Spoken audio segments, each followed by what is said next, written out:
Hello again, everyone. Please like and subscribe the video if you're enjoying this content and help me grow the channel. So today I was cutting my grass and ran out of gas. And for those of you who, I hate cutting grass. I know some people find it enjoyable.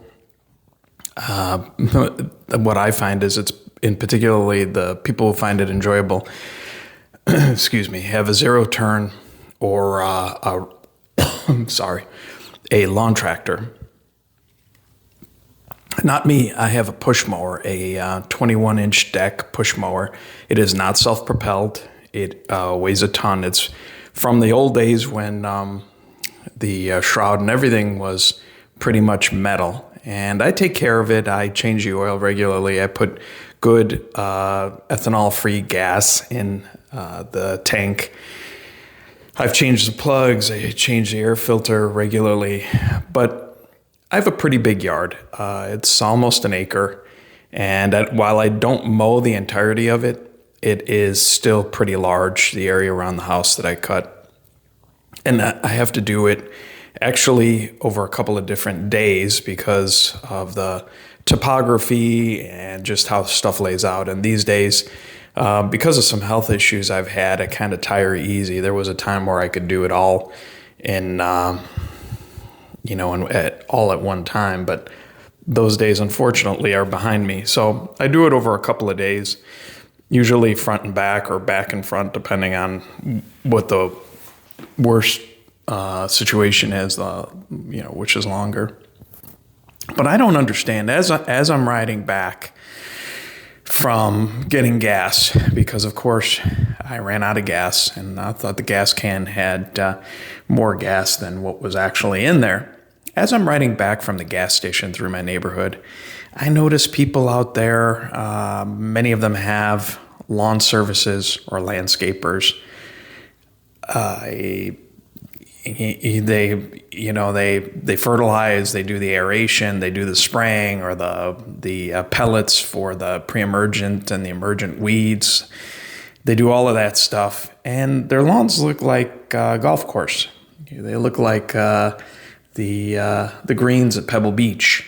So I don't really understand it. To me, I frankly have spent time all over the country, and some of the most beautiful landscaped areas I've experienced are either garden areas with flowers and greenery, but not grass, or xeriscape, as is pretty common in the desert Southwest. I mean, I really enjoy good xeriscape.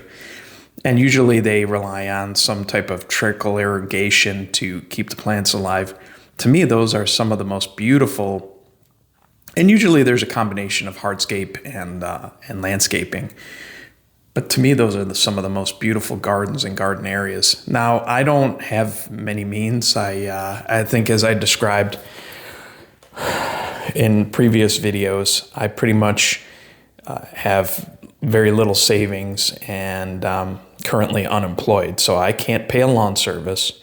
And I certainly am not going to spray my lawn. I don't believe in, particularly with my own health issues, I don't believe in putting chemicals on grass. I don't understand it. I don't understand why people do it, because weeds are green too, and once you mow them, you can't really tell the difference, but it is what it is.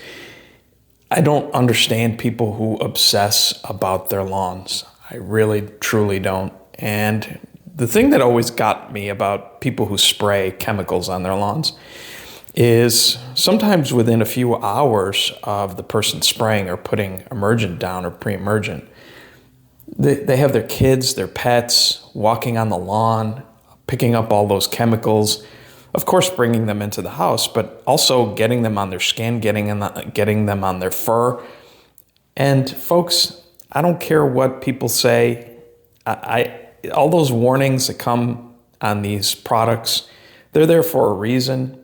And sure, you can be overly cautious, but I think when it comes to unnecessarily either ingesting or getting chemicals on your skin or in your body, why do that? It's one thing if it's in the food supply and it's something difficult or it's happens to be something that is pretty commonplace. It's another thing when you're doing so willfully, putting chemicals on everything, and it's your house. I mean, you're walking barefoot on there. Your kids are walking barefoot on there, rolling around on the lawn.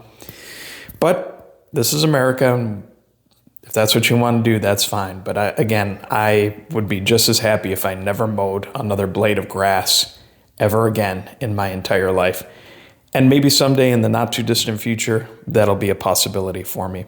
Anyway, if you like this content, please like, subscribe, tell your friends, and I will see you down the road of life. And thank you for listening.